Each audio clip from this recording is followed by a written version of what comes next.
Welcome, and thank you very much for coming. My name is Jan McVarish. I am the Education and Events Director of the Free Speech Union. This is our first foray into Northern Ireland, and when we first started planning this meeting, I was talking to the venue about having about 100 people, maybe 80 to 100. I thought maximum 120. Based on the numbers of members we know we've got over here in Northern Ireland, and particularly in the Belfast area, but also based on our other regional speakeasies that we've organised up until now in Edinburgh, Manchester, Exeter, Oxford, Cambridge, and the fact that over 200 people are here tonight, and this is the biggest of our regional events. In fact, so the biggest of the events that we've ever organised outside of London, and bigger than a lot of our London events actually as well. I'm not sure if that's a terrible thing and a sign of how appalling things are over here for free speech, or whether that's a sign of a wonderful thing, which is there's a very large body of people who are clearly very concerned about the state of free speech in Northern Ireland and are prepared to come out on a Friday night, discuss it, and hopefully already is taking a stand in its defence. So we'll find out as the evening goes on, I think, which of those two things is true. Just a few thank yous before we get going. Thank you, first of all, to the Battle of Ideas Festival for partnering on this event. Some of you may have been across to London for that festival that takes place every year at end of October, early November. Ella Whelan is key in organising that, and you'll hear from her more in a moment. And to Andrea, down the front here, who is the person who said to us, you've got to come over to Belfast. She didn't just invite us, she's been absolutely instrumental in making this event happen, and also gave my husband and I a tour around the city yesterday with her husband, and then gave Toby Young a tour around with my colleague Vinay Kapoor today as well, which is absolutely fascinating for us. And just incredible to be welcomed in that kind of way. She also gave me a bottle of vodka, which was always a good thing. Now I can't see. And then also to a local member who helped us financially with this event. It is quite pricey, obviously, to put on these things and to get everybody here and to get the staff from London over. So that was very, very welcome. We'd like to thank him. He's very modest, so he's remaining anonymous. And also to our volunteers, Rob at the door there from Manchester, who's come over to help us out, and Felice, who's hiding behind a pillar. She's come up from Dublin to help us out as well. So that's incredibly helpful for us, because we're a very small team, really, and we're based all over the UK, but nobody's based over here yet. And of course, we'd like to thank our speakers, who I'll introduce in a moment. And then finally, after the thank yous, there's an apology, which is from Andrew Doyle, who I know was very, very keen to be here and was instrumental again in getting this off the ground, and was very helpful in recommending speakers that we should definitely invite to join our panel. But unfortunately, he then had a work project in America that he's had to go and see to this weekend, which I'm told involves him and Graham Linehan. So I'm sure that will be a very interesting one to watch out for. So how tonight will work. We'll hear from each of our speakers in a moment, and I'll introduce them all to you first. And then it's over to you, basically. We've got plenty of time to hear from you, for you to respond to what you hear from the panel, but then also to raise additional concerns of your own, additional perspectives, to ask straightforward questions if that's what you'd prefer. We are filming, so Paul, our cameraman, has come with us to film that, but we're not live streaming. And then we'll put out, we probably won't even edit it, but if we have to, if there's any technical problems, we edit the videos a little bit, and then we put them up on our website, which has just been revamped.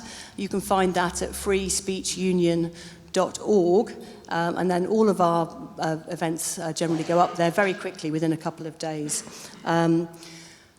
After we've finished in here, I will talk a bit more about this at the end, but you can talk to us, talk to Toby, me, Vinay about... where's Vinay? He's out there. So he's consigned to deal with the stragglers, but you can talk to any of us about joining the Free Speech Union, what the benefits of membership are, how you go about doing it. It's very simple. And also we're selling these tote bags, which you get free if you join tonight. Otherwise, you can pay £10 for them. They've got really wonderful free speech quotes on them. So I think that's it from me, other than to introduce our speakers. First of all, you'll hear from Jeffrey Dudgeon, who's over there. Some of you, I'm sure, will know Jeffrey. So Jeff has held office in the Northern Ireland Gay Rights Association since its foundation in 1975. And if you Google Jeff, you'll find his fascinating history, which I have to say was unbelievably interesting from a free speech and a kind of freedom and privacy point of view. He led landmark campaigns for gay rights and personal freedom. He was awarded an MBE in the 2012 honours list for services to the lesbian, gay, bisexual and transgender community in Northern Ireland. Between 2014 and 2019, he served as an Ulster Unionist councillor to Belfast City Council and was chair of the council's diversity working group, which I did ask him about earlier when we spoke last week. And he's written books on Roger Casement and H. Montgomery Hyde. Then we will hear from Stella O'Malley. Stella is a psychotherapist, a writer, public speaker and a parent with many years' experience working as a mental health professional. We had a fascinating conversation over lunch today, comparing notes. She's written a whole number of books, including Cotton Wool Kids, Bullyproof Kids, Fragile, What Your Teen is Trying to Tell You, and she co-authored the recent When Kids Say They're Trans book, which I really recommend to everybody. Stella was born in Dublin, and she now lives in County Offaly with her husband and 2 children, where she runs her private clinical practice. Then we'll hear from Ella Whelan. Ella is a journalist and author of What Women Want, Fun, Freedom and an End to Feminism. That whether you hold by that now that you've become a mother, you wrote that pre-motherhood. She's the co-convener of the Battle of Ideas Festival, as I said earlier, which is a free speech public forum organised by the Academy of Ideas.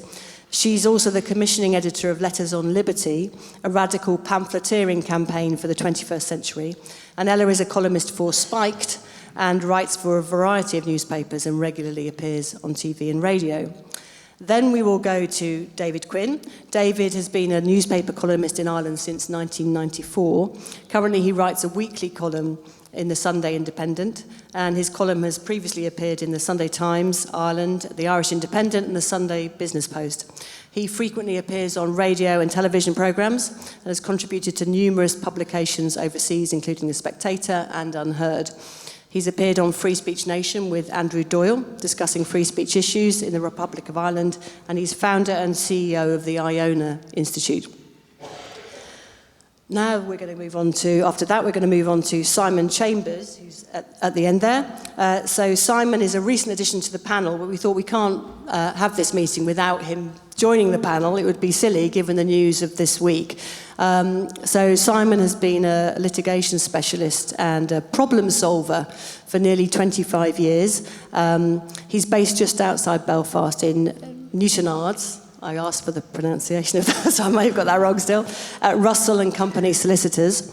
He's a member of the Law Society Council and has taken on many high-profile litigation cases over the years, the latest of which is the turfed out action by 23 litigants and the case of Sarah Morrison versus Belfast Film Festival, which he will talk to us about in more detail. I'm sure will be discussed from the floor. And then finally, we'll go to Toby Young. So Toby is the General Secretary and founder of the Free Speech Union. And we, in case you don't know, the Free Speech Union is a non-partisan mass membership public interest body that stands up for the free speech rights of its members. Toby also co-founded the West London Free School and is the author of 4 books, the best known of which is How to Lose Friends and Alienate People.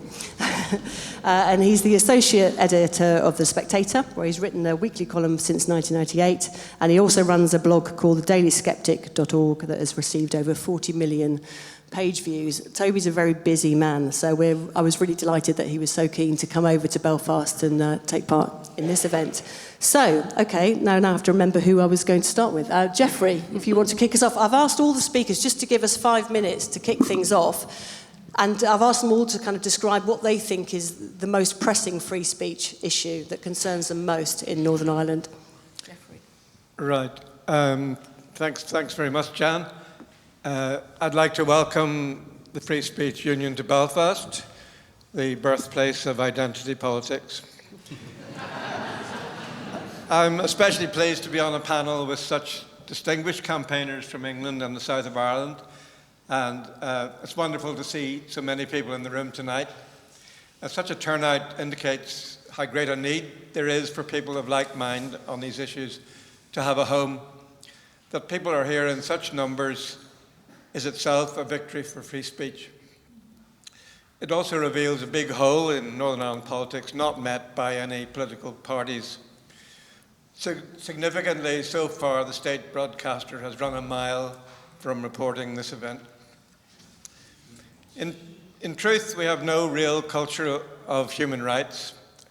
Instead, they're weaponized to the detriment of free speech. Northern Ireland is a seedbed, a laboratory or testing ground for so much that has come to predominate in London and beyond. We've a panoply of commissions on rights, equality, parading, with all the same individuals popping up interchangeably as commissioners. But none are devoted to free speech. The European Convention on Human Rights is regularly invoked and used for anti-state purposes. The Convention articles on freedom of expression, freedom of religion, numbers 9 and 10, barely get a mention, and certainly not in academia, where the Article 2 dogma alone prevails.